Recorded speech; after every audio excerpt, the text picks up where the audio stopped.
Hey guys! Hi guys! I'm Chloe. And I'm Sarah. And you're watching By the Glass, a YouTube series that dives into everything from dating and relationships to making major career moves, one glass at a time.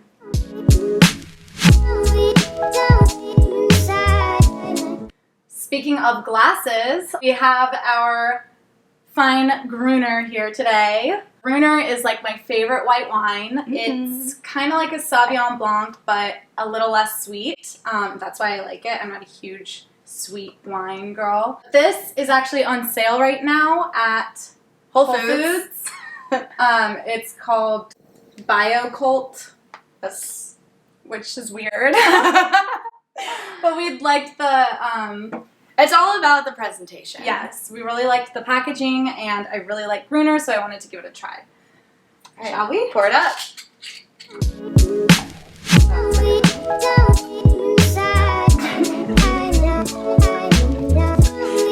Okay, let's try it. Cheers. Cheers. It's pretty good. Ooh, I like it. Oh my god. It's good, but it's like a little bitter. I'm the sweet girl, so like Yeah. I'll be bringing rosé next time. I like it. But it's still good. In terms of Gruner, it's not the best Gruner I've had, but it's definitely not the worst. It's and definitely bottom it was shelf. Really, it was really cheap, so that's what we like. It'd be like, no, you're are you f***ing kidding me? I knew that was gonna happen.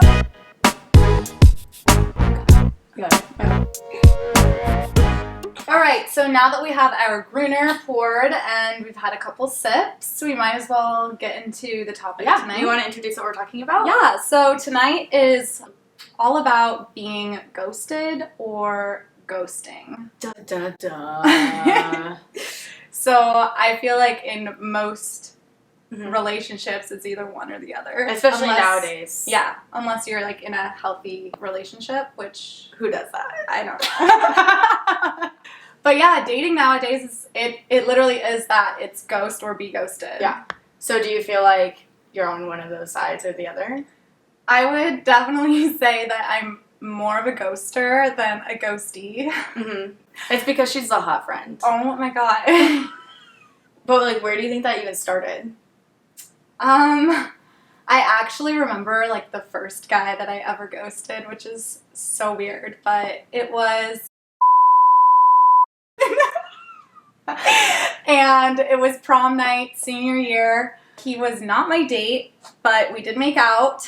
Then the next day, he texted me, I think just to like check in. I don't know, he was being a nice guy, and I just never texted him back.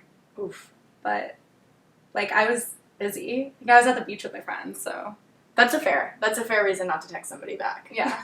And then yeah, I think he texted me like a couple more times, and I just decided I was not gonna go there, and that's when it all started. Huh. I think I can remember the first time I got ghosted. Because unfortunately, I'm on the other side of the situation. And it goes all the way back to my first boyfriend ever when I was 12. Oh my gosh. Yeah, so when I was in 8th grade, he asked me to be his girlfriend. But of course, in like a little junior high relationship, we were both so innocent and sweet. And literally, over time, like once we got into high school, he just stopped answering my texts. He wouldn't answer the phone.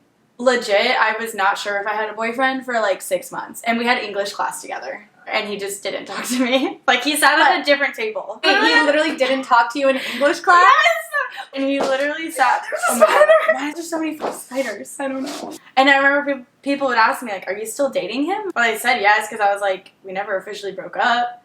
And I remember going up to him, finally, after him not texting or calling me back for literally 6 months.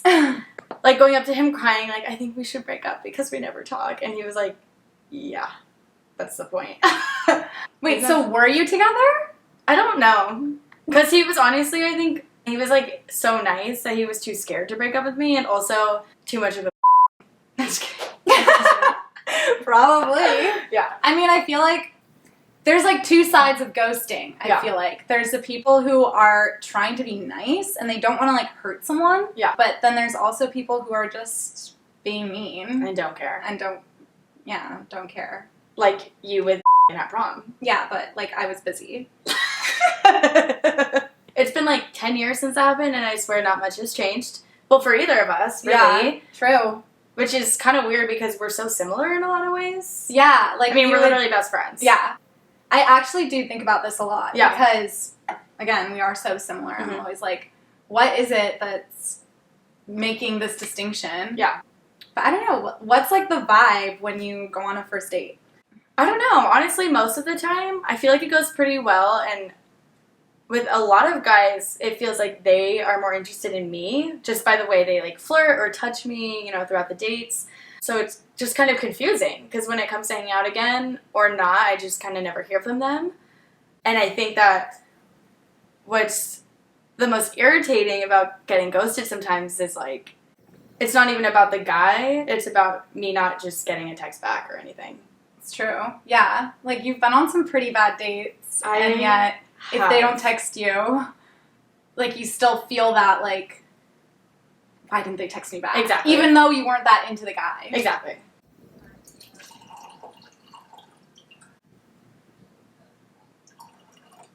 Okay.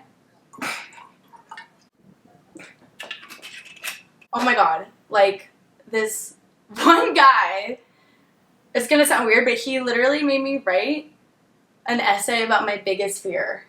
Wait, what? Okay, let me go back. Okay, yeah. Tell this whole story. So, we live in different states, first of all, so it's like, not like I expected anything to happen, but I happened to be in his hometown for, like, work, and so we went out on a date, and it was really fun, and then heard from him a little bit, like, we had been talking back and forth since I had gotten home, and then he wanted to FaceTime, and we did, and it was nice, yeah, and he knows that I like to write, so he asked me if I would want to, like, send essays back to each other every week on a different topic. Wait, that's really cute. Isn't that cute? I was like, what? Did you guys get to choose the essay topics? Yeah, so he chose the first one, and he asked me to write about my greatest fear in life. Which is, like, so deep. Yeah. Little aggressive, but I was like, sure, that's kind of cool, and it's nice that he was interested in something beyond the surface. So I wrote him back, and he sent me, like, all his notes and what he thought about it, which was really cool. And then I got his essay back, and his biggest fear in life was committing to a relationship. Oh my god. And that's fine. I respect that. But then after I sent my notes back to him, I never heard from him again. Which Seriously? was weird because you asked me to write an essay to you. Literally. On like a deeper topic, and then I never heard back. And that was one of those instances where I was like, I wasn't even that interested in this. So what now? Like, he's the one that made this happen. Yeah. Like that started this whole essay back and forth thing. So I was like, and then he what? has the like, did you need it for a class? Literally, he just plagiarized you.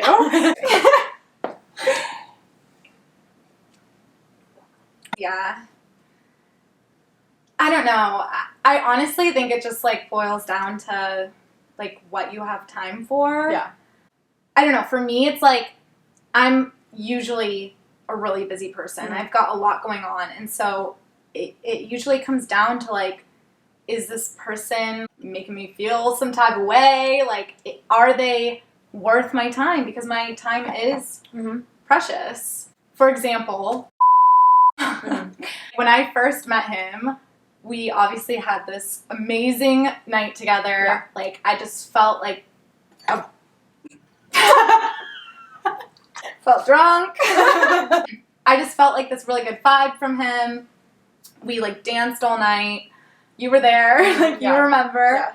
And then he texted me that night. And even though I had this, like, great night, I was just I was still hesitant, you know? And I was like, was this just, like, a fun night? Or is this person someone that, like, I actually want to, like, put more time into?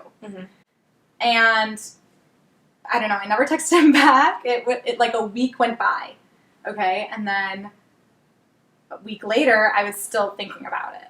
I was still thinking about that night and how much fun we had, and I was just kind of like, okay, if I'm still thinking about it, maybe it is worth my time. And so that's when I FaceTimed him. Yeah. And I remember thinking, like, okay, if he picks up my FaceTime, my random FaceTime, a week after he texted me, like, Yeah. then this is a guy that I want to see again. Yeah. And he didn't pick up my FaceTime. But then... But then he FaceTimed me right back. So that was actually the night that we were prank calling people. Yes. And so we're like FaceTiming and he's like, I'm out in LA, like come out. Yeah. And I'm like, I'm in sweatpants at Chloe's and we're prank calling people. And he's like, and I don't know, we kind of like made some half-assed plans. Mm-hmm. And then like a few nights later, I get a call from a blocked number. And so, you know, knowing me and knowing you, like, my first thought is, Who's prank calling me? who's prank calling me? And so I answered, and this was when I was applying to medical school. And the person was like, hi, it's USC's medical dean or whatever. I have a few questions for you. I'm like, okay, it's 8:30 p.m. It's definitely this dean. Yeah. Like, and he's like, I'm like, okay, ask away. And they're like, all right, my first question for you is, what are you doing tonight? You're like, wait, I love you. That was one of those rare moments where I felt like, okay, this guy has already, like, pretty much taken up a week of my time because I've been thinking about him. Mm-hmm. He's been on my mind, so I feel like, yes, it's worth Texting him. Yeah, it's worth investing something in. Yeah. When a lot of the times I feel like, especially after first dates Yeah. dates are a lot of the times that trial or error For sure. type of situation where you're like, do I want to text them again or Yeah. do I not? Yeah. And unfortunately, sometimes it ends up with not texting them back Yeah. and being a ghoster.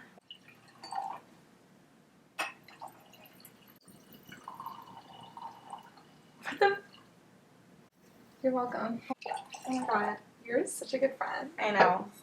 Yeah, like, that's totally fair. I agree. But from the other perspective, I think that sometimes it's just better to know if someone's not interested or why than to just be left wondering. And as someone from my... Maybe I'm drunk. Take another sip. I think that's the problem. Oh. But I'll do it. Like, for me personally, as somebody who's always trying to better myself and grow in all aspects of my life, including dating, if there is something that I could be doing better, I would like to know what that is. In the end, yeah, like, you want to know, like, is there a chance here for personal growth? Mm-hmm. And if there's not, like, that's fine. Yeah. Like, if it's them, it's them. Right. But if it's you want to know. Exactly. That Especially when totally makes sense. Mhm. Yeah. Especially when it is kind of a pattern. In my romantic life, it makes me feel like there's something that I'm doing. And I think also as somebody who has, like, struggled with, like, self-esteem in the past, I overthink the situation and I convince myself, okay, I am doing something wrong, even if that's not the case. So having even just a text back saying, you know, or, like, just knowing that someone's not interested versus wondering if it was me would be just comforting, I guess. Yeah. And just, I would appreciate the effort of letting me know, I guess. No, I mean, that totally makes sense. I, like, can put myself in your shoes so easily. Like I've said before, like, we're very similar people. And I think if someone did the same to me, I would feel the same way. Yeah. I guess it's something that I just, like, don't even think about, which sounds terrible. Yeah. But I do want to, like, let you know that I can almost with 100%, like, certainty tell you it is not you. You mean because, like, I'm perfect? Yeah, you are literally perfect. And it's not you. It's got to be something that's up with them. It's got to be timing or something else that's going on with them. And, like, oh my god, I would never want you to feel like that. And no, I know. now that you're telling me all of this, it is just kind of opening my eyes a little bit. Like, if someone texts me, like, and I don't want to reply, it makes me think a little bit more about, like, the other side of the phone. Mm-hmm. It makes me think a little bit more about, like, well, what if they are overthinking this? And I don't know. It's stuff I should have been thinking about. Yeah. Well, I mean, I could say the same. Like, now I can understand that it isn't always a me thing, or, like, it's never the ghostie's fault for the most part. You're like, oh. Yeah. Okay, sometimes their fault. But a lot of the time, it doesn't have to do with you, whoever's being ghosted. It has to do with the other person's feelings or time. And if they don't like you, they don't. That's fine. It's not a you problem, and that's the point. Yeah, that is the point. Yeah. I mean, to be honest, do you even want to be with anyone who's gonna ghost you anyway? Probably not. For the record, I would totally text you back. Aww. I might ghost you. I don't know. Okay, bitch. There's no blood. My mouth does the wine. Anyway, I feel like if you have been ghosted a lot, or maybe you have ghosted a couple people in your life, hopefully this little YouTube video will make you see both sides a little bit clearer. And yeah, like I hope you all got as much out of it as we did. Make sure to like and subscribe to my channel and comment below letting us know what you want to see on the next episode. Plus, we want to hear more of your ghosting stories, so make sure to share those in the comments. And we'll see you on the next episode of By the Glass. Cheers with an empty glass. Cheers with an empty glass because I'm drunk. Because the camera died when we were filming, and this is all we have left. So, goodbye, everybody. Don't